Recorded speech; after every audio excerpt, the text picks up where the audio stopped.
Let's learn 5 sentences commonly used in a bank. নতুন bank account open করার জন্য আপনি বলতে পারেন I would like to open a new account. I would like to open a new account.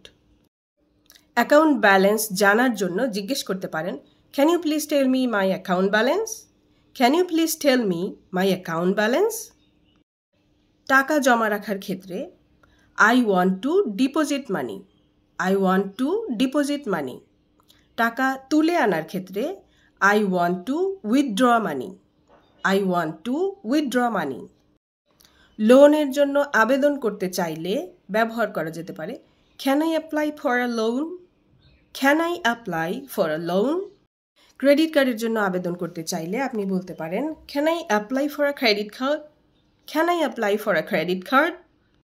দুর্ভাগ্যবশত আপনার কার্ডটি হারিয়ে ফেলতে পারেন সেক্ষেত্রে to protect your account from unauthorized use you can request I lost my card can you block it immediately I lost my card can you block it immediately keep learning